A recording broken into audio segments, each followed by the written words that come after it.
আসসালামু আলাইকুম রহমতুল্লাহ। আশা করি এবং দোয়া করি প্রত্যেকেই ভালো আছে। আজকে একটা জিনিস আপনাদের মাঝে শেয়ার করব, সেটা হচ্ছে আমাদের মুসলমানদের হাতিয়ার আছে ঠিকই, কিন্তু ব্যবহার করতে জানি না। মুসলমানদের প্রধান হাতিয়ার হচ্ছে কোরআন। কোরআন মুসলমানরা আমরা পড়ি এবং ব্যবহার করি। কোরআনে আল্লাহ তাআলা বলেছেন, "ওয়ানুনাজ্জিলু মিনাল কোরআনি মা হুয়া শিফাউন ওয়া রাহমাতুল লিল মুমিনিন।" কোরআন হচ্ছে শিফা মুমিনদের জন্য, কিন্তু কোরআন দ্বারা আমরা শিফা করতে জানি না। তার কারণ হচ্ছে বেশ কয়েকটা আছে, যে আমরা জার ফুক করি। সাহাবায়ে কেরাম রুকিয়া করছে, বড় বড় তাবিঈরা রুকিয়া করছে, ফু দিছে, তাদের কাজ হয়েছে, কিন্তু আমরা ফু দিলে কেন কাজ হয় না? আমরা এই সূরা ফাতিহা পড়ে, সূরা ইখলাস পড়ে, নাস ফালাক পড়ে ফু দিই, কিন্তু কাজ হয় না। কারণ কি? অবশ্যই না কিছু একটা গাফলা আছে, কিছু না একটা ঘাটতি আছে অবশ্যই। আর না হয় এই কোরআন অবশ্যই অবশ্যই কার্যকরী একটা গ্রন্থ, যে জিনিসটা বাস্তব পরীক্ষিত, এবং যারা সঠিকভাবে এই কোরআনের ব্যবহার করতে জানে, কোরআন যারা সঠিকভাবে ধারণ করতে জানে, তারা এটা সুন্দর পথ গ্রহণ করেছে। আমরা রুকিয়া করি, ফু দেই মানুষদেরকে, অথবা নিজের গায়ে ফু দেই, শরীর হেসার অর্থাৎ বন্ধ করার চেষ্টা করি, শয়তান জিন ইবলিস থেকে বাঁচার চেষ্টা করি, কিন্তু কাজ হয় না। কারণ কি? এক নাম্বার কারণ হচ্ছে আমরা অপবিত্র থাকি।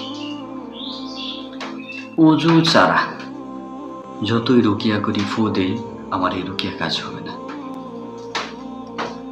দুই নাম্বার কারণ হচ্ছে আমরা গুনাহ করতে পছন্দ করি, গুনাহগার মানুষ, অর্থাৎ রুহানিয়ত এত পর্যায়ে দুর্বল, একদম কম রুহানিয়ত, নাই বললেই চলে। গুনাহ করিয়া যদি আমি ফু দেই, তাহলে আমার এই রুকিয়ার কাজ হবে না।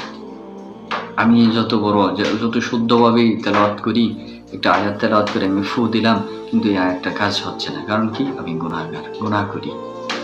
তবে কাজ হয় না বিষয়টি এরকম নয়, 100%-এর মধ্যে আপনি 20% কাজ পাবেন, এরকম হয়, কিন্তু 100% আপনি কাজ হবে না।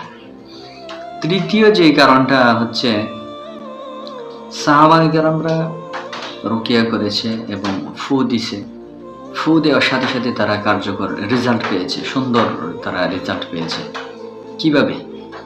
এটার একটা কারণ হচ্ছে আমল করেছে, আমল এত পরিমাণে করেছে, এই আয়াতটার আমল করতে করতে করতে করতে তারা আমেল হয়েছে। আমেল হতে হয়। আমি সূরা ফাতিহা পড়ে ফু দেই, এই যে রোগের জন্য আমি ফু দিলাম, আসলে সেই রোগটার থেকে ওই ব্যক্তি কিংবা আমি নিজে রুকিয়া শিফা লাভ করিনি। কারণ কি? কারণ হচ্ছে সূরা ফাতিহার আমেল না, আমি আমেল হতে পারি নাই। আমল করছি ঠিকই, অল্প আমল করছি সূরা ফাতিহা, তো আমেল হইতে পারি নাই। যে ব্যক্তি সূরা ফাতিহার আমেল, আয়াতুল কুরসির আমেল, কিংবা অন্য একটা আয়াতের আমেল ব্যক্তি যদি ফু দেয়, রুকিয়া করে, তার রুকিয়াটা 100% কাজ হয়, 100% কাজ হয়, এবং সে আরোগ্য লাভ করে।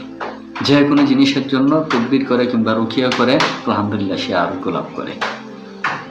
আমেল হওয়ার চেষ্টা করব, গুনাহ ছাড়ার চেষ্টা করব, পবিত্র থাকার চেষ্টা করব। তারপরে কোরআন যদি আমি ব্যবহার করি, রুকিয়া করি, ফু দেই, ইনশাআল্লাহ 100% কাজ হবে। আল্লাহ আমাদেরকে বুঝার তৌফিক দান করুন। আসসালামু আলাইকুম ওয়া রাহমাতুল্লাহ।